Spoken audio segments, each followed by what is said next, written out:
खरे मिलाना जाए खरे पूजाई पाना जाए खरे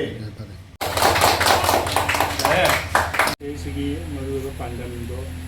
हाइजरेके सिगी तोरम से होदिंग दे कोई तोरम सिगी आमी तो पुरिबा कोई अनि दुमो तेना कोइगा कोइना लाचरी बल्लु मल्टी रोल एक लोइने सिलोन अपुन बदो मिला फिलो कराइलो फिलो प्रोप्टर फिदा ना सेम दुआ अदुगी मतुंगिना ngasi akoi akoi meitai na chuina tabon phangsing jo koi sa yek meitai mayek se khangan na bai pandam da koi laksaben bilagi magi degi langjan ta pudon tamjege maya mamantang akoi ya presenda bilagi secretary jagi yang masnam tholen semang ke pamili lau dan angang semang cakap lau sudah angang video sini lau yang lau buat video baik yang mana itu pamili tu cial itu pamili mata aku cial itu di tak pernah jadi macam macam ni punya tahu juga tu saya pergi sagi loan dengan jadi pergi sagi naik lagi saya suku biasa pergi sagi naik saya mipan tangan le ni ini punya Assamese kini atau Bengali kini naik awal saya di sini ni saya cuma punya anjir sini pergi meeting ni tak ibu pun sehingga punya laga ni mangani kita ni awareness tahu na lagi Cina usingan boleh bangang sini kan nak bukan apa tu boleh pandang. Sekarang amasung Assam sekarang Manipur sekarang di 2005 dah pergi meeting mayakna school की थाक लाई तंबा हो सरकारी school से तंबा हो ने सही कुन नमा कोई मणिपुर हा से या ब मणिपुर दा तौरिबा मो मतौ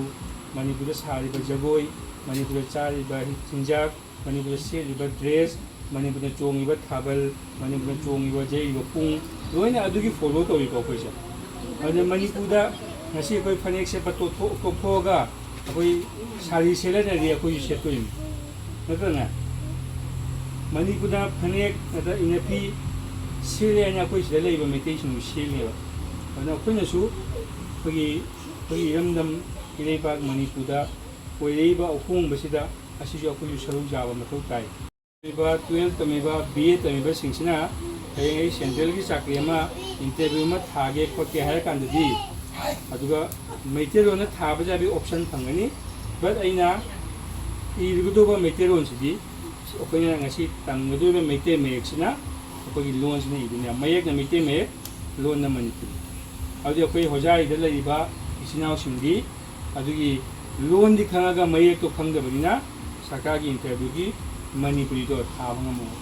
question se meite mek question pira na adu gi chai gi ge adu idi oke Assam gi china omna oja oni be na mak te tha ga ka anda manga sai Manipur do khang de bina Manipur की पीरिबा मत्तेक की question दि मा इरम मरो ngang any अफम the पोले जे जो को आसामी दा Bengali ngang या खा के हिंदी न ngang चले को अखोई की लोन जी मोइने के दोंग ngang दिया अदो अखोई जे चपत तो वात करे मी द बिल न पास तो अदो एगी पोजाई दि लरिबा इ मा सिंग चिनाउ सिना पोजाई की एनी ऑफिसर डीसी ऑफिस कंगे ब्लॉक ऑफिस कंगे कोर्ट कंगे चक्कर दा isagi lona iba application na chema fiction ba lotion ba doctor parang mali but ako so ada yang wai ako isagi lona class 1 dagi MA bo kamjai class 1 dagi MA bo gaise Manipur na loi kamjai ba Manipur honors loga MA loi ba anga ama mi amana saka gi thabak thage kanda Assamese nadaga Bengali ne thaw hai adi kana ya ningo ai somda Manipur ne MA tame BA tame ba ado saka gi tabakta Bengali ne thaga de misin kasada adi ko kanam ya ningo isagi lona tamakpa isagi lona interview thaga de mi ha bi akan khungjong myama 2020 da corona gi matam de sanction ho awareness campaign to mi soro gamjao tukna dana protest lambi kingba photo myam to we hana Assamese no we mi hana tribal no we mi sahi ani sila di to ai Bengali di pujini अजी कालीसु Bengali ने नत्रा असामीस से पांग मकरे अदुमाइना ma'am MLA ma'am Bengali कासले तो असामीस की MLA जे मसिंग गेसे लकुरे अदुना असामीस की पाखलेनी को अकोई जिमुत तिरमान करो अनीगा समथिंग लाग हुम मुतानी कोई से आसाम ले से पुन्ना करो हुम योगुदरे असे करो अमसे बेंगोली लोन ngang बेंगोली ने वेरिंग अली आसामी मसिंग निकरेनी हाक वांग लोन अम कंगी भारत संविधान की निपा सुबह शेड्यूल चलबा लोन अमनी अदुगी फमम तो हक अखोय पिबिउ हाना डिमांड तौर कांदा अखोय लोन से आसाम की डिस्ट्रिक्ट मरीदा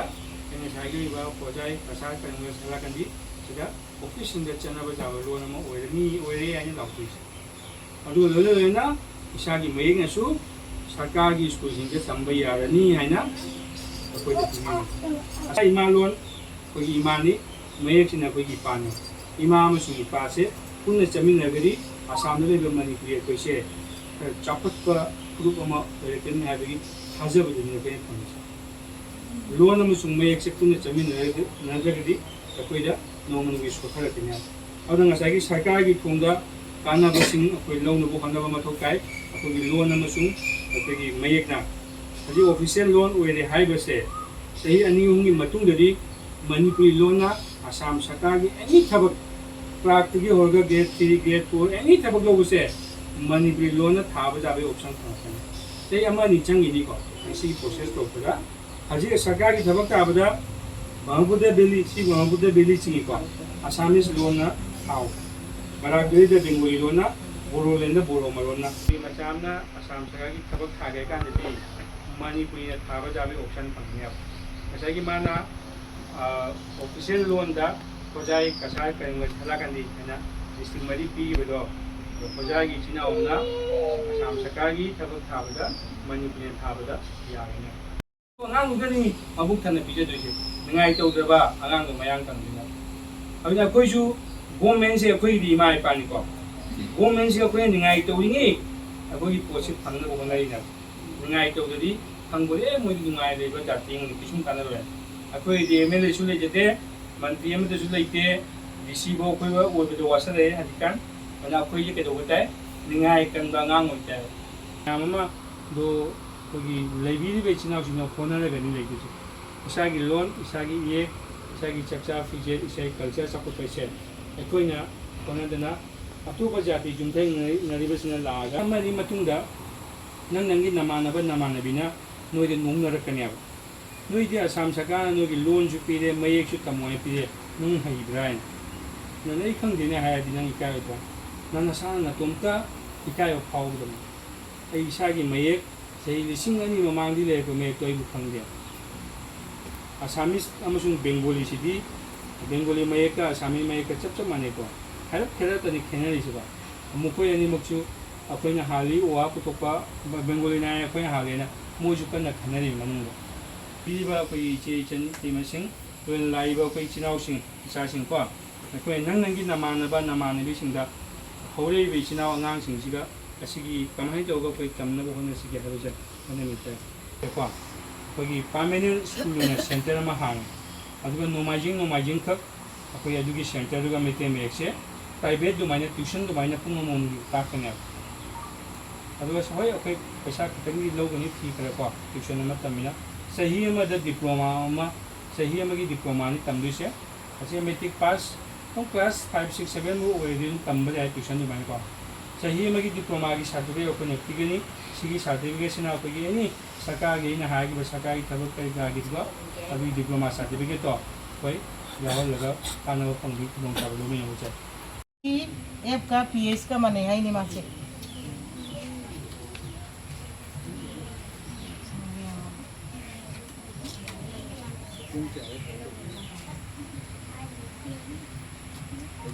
अल्फाबेट की ए का माने है नि को मु आई हरे के को मैं पुनाइ मिनसि को सा मिनसि ngau